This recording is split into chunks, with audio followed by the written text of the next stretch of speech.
All right. Talking season begins and has concluded for some conferences around college football, including the Big 12. We roll on with summer school. Let's talk about the Colorado Buffaloes. Adam Munstertiger of the Colorado 24/7 sports page, that is buffstampede.com, joins us now on the 42 Degrees of Source hotline. Adam, thanks for doing this again. We appreciate it. How are you? I'm doing excellent. How are you? Good. So I saw that you were at, first of all, you were at the TBT in Wichita this weekend. That's pretty cool. Yeah, that was a lot of fun. It's a cool event. It's gotten better every time that I've, gone out to one of their games. And I think it's just, especially during the slow time of the sports calendar, to be able to have these alumni teams where you can kind of rekindle some of those memories of those guys is fun. Andre Robertson played a long time in the NBA, was coming back from some injuries, and he hits the game winner for Team Colorado. And so it's a fun summer event. No doubt. All right, so let's talk about football. As media days concluded last week, did you obviously everything that Deion says kind of, goes viral. He talked about your wins aren't the same as our wins, or we're graded on different scales and stuff like that. Did you take anything away, or did you learn anything about Colorado last week at media days? Not a whole lot. At those events, it's a lot of the media that, especially with somebody like Deion Sanders, Coach Prime, that, a lot of folks just want to ask Deion Sanders a question. So he kind of rehashes some of the same stuff those of us that have been around in Boulder kind of hear time and time again. To that comment you talked about, though, how I would defend him in that is that he is held to a different standard. I agree.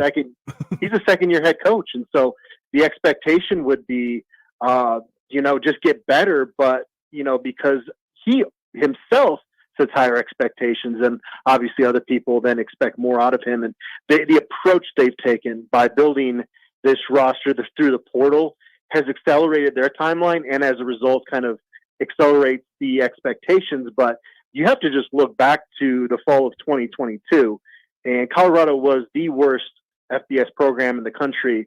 And that's statistically, that's scoring margin right there. And frankly, it could have gotten worse. There were some of those games where I felt like the opposing team in 2022 could have just kept putting points on the board. And at some point, they had their third stringers in and were kind of calling off the dogs a little bit. So they were really rock bottom as a program. And so there's been criticism over the way that Deion Sanders has transformed this roster. But as somebody that covered all of those games in 2022, I can tell you that it was necessary, that it would have taken probably 3-4 years to even get really competitive if you were going to do that by building through the high school ranks as opposed to the portal, which they felt like they had to do. Well, I'd like to hear from your perspective, Adam. Has it been a little bit quieter?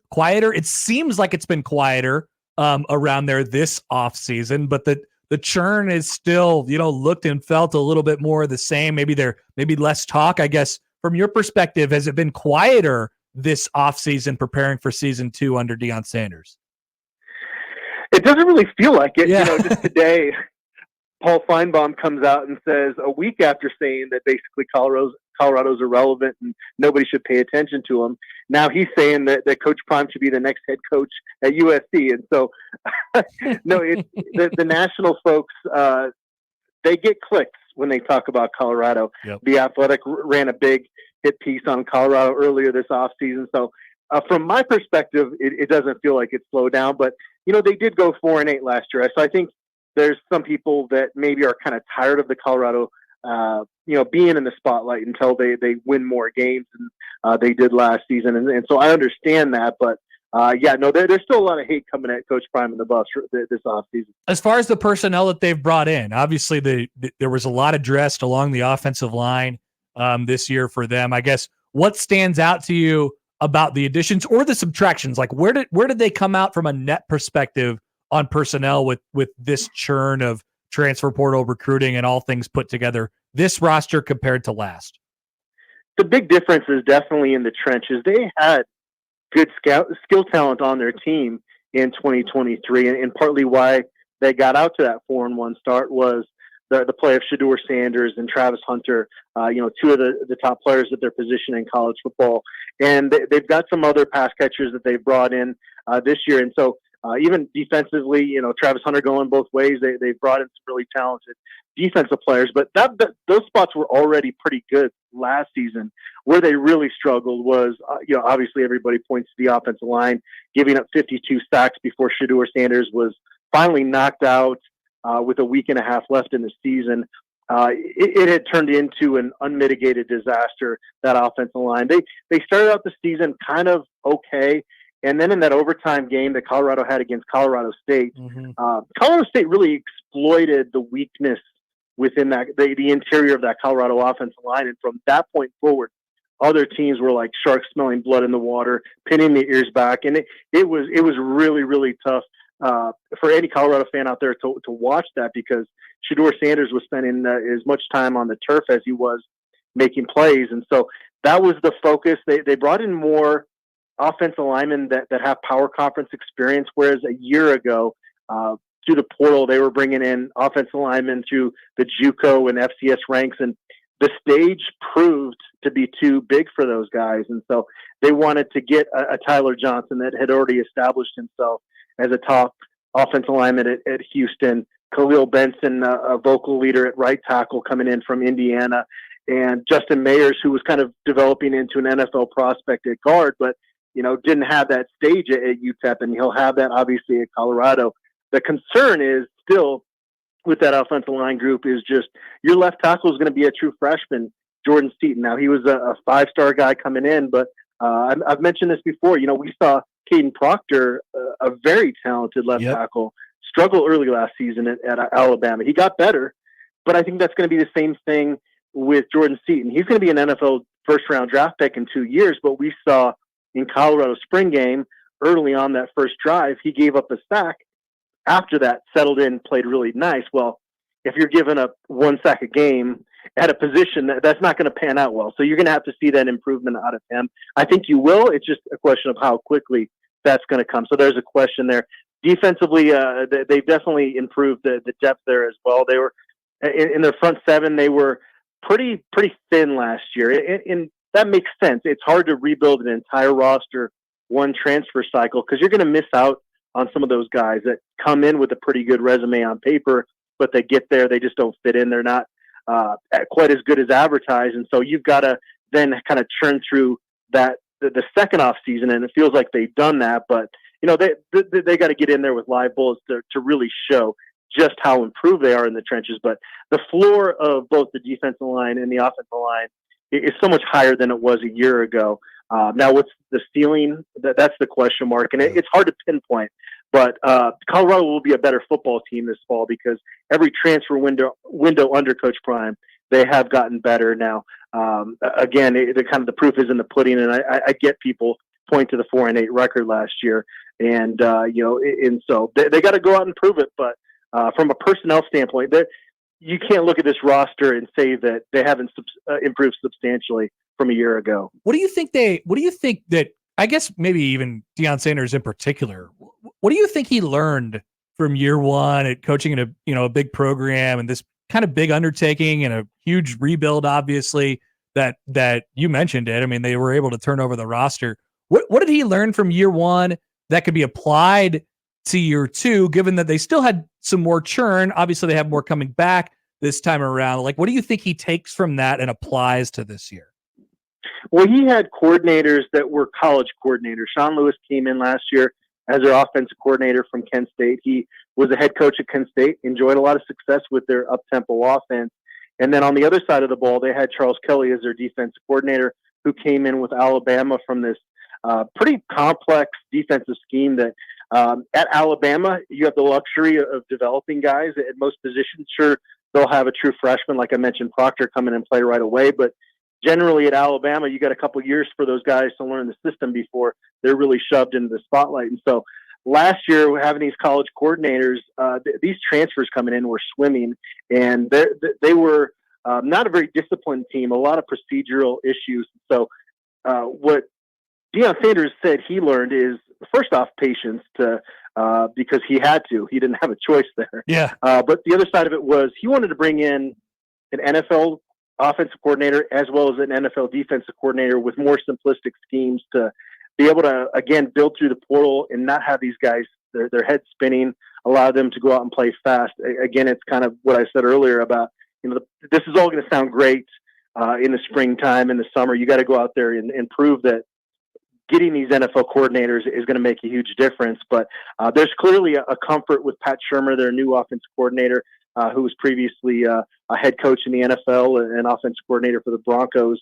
And he has a good chemistry with Deion Sanders, and that just was not the case with their offensive coordinator last year. And so some of those things you point to being an improvement, but it really came down to Coach Prime kind of feeling like he related more to NFL coaches and liking that as a sales pitch when you're recruiting out of the portal, because that's what those guys are looking for, is to get to the NFL. And so having those coaches with that experience, I think, was kind of the big change he made from last year. I want to ask you, of course, about the second game, but let me ask you about the first game first.